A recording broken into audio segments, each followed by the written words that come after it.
अभी मजा आएगा ना भिड़ो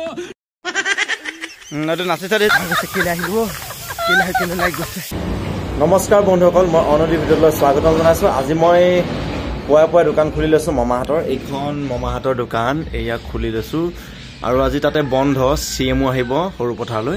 ইয়া এই লগৰটো ঘৰলৈ আহি আছো। সেই আজি ডাঙৰি কঢ়িয়াব বোলে, অকমান লাগি দিমগে আমি।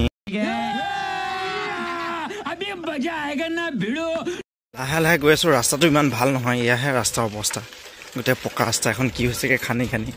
আৰু প্ৰায়তো মানুহে ধান খেতি সামৰিছে আৰু ইয়া কাটি কাটি নাইকিয়াই হ'ল আৰু। লগৰটো ঘৰতে ইয়াক কঢ়িয়াবলৈ আছে, যাওঁচোন কঢ়িয়াই লওঁগে।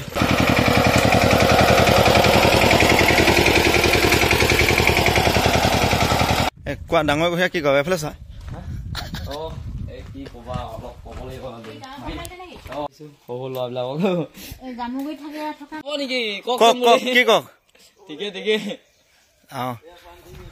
আমি মানে ঘন জংঘলৰ মাজে মাজে বহুত ডাঙৰ জবৰ উঠিলে মহা ন সুৰজ সুৰজ আমি ঘন জংঘলৰ মাজে মাজে গৈ আছো পথাৰলৈ।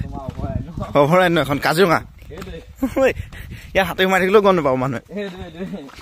ওপৰলৈ মোক কৈ নিয়ে এনেকুৱা মানে এনেকে পথাৰলৈকে কেতিয়াও নিয়া মানুহৰ চকুটো লাগি যাব ন। বিয়া নিয়মটো এইটো, নিয়া নিয়মটো মানে পথাৰলৈ নিয়া।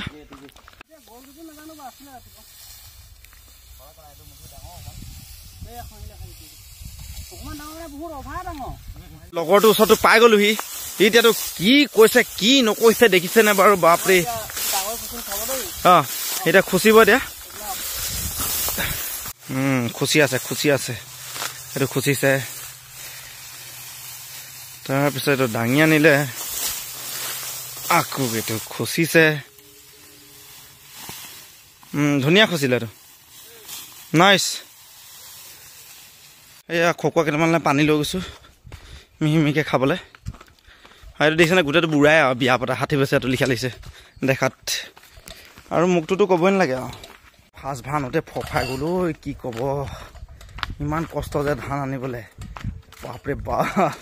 এডাল বিৰিয়া একদম কাণ ছিগি যাওঁ হৈ গৈছে। কেলে আহিলো জানো ইয়ালৈ আনি। ঐ কুকুৰে নোখোৱা কৰি দিছে মোক। भाई साहब कुछ ज्यादा नहीं हो गया मतलब कुछ भी এইটো নাচিছা দে যা। তুমি কিবা এটা কোৱা আকৌ। কিবা হিজৰাটো লিখাই ক'লা। ইমান কষ্ট পাইছো মই, বেয়া ফফা গৈছে। কেলে আহিলো কেলে লাগি গৈছে।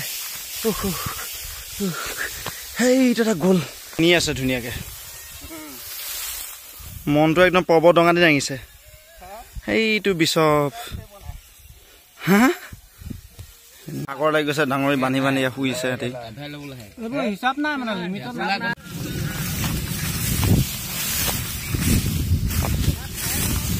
নহয় আৰু এবাৰ বাট থৰিমগে আমি। এতিয়া এবাৰ লগা আৰু এবাৰ থৰিমগে।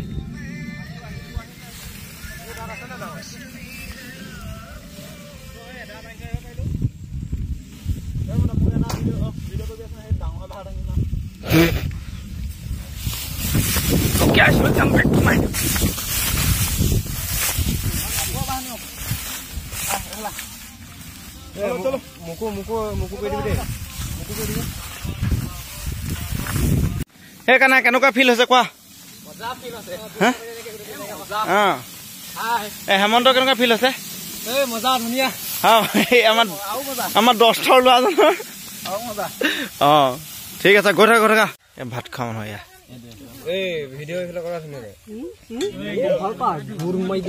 এইটো কি কথা?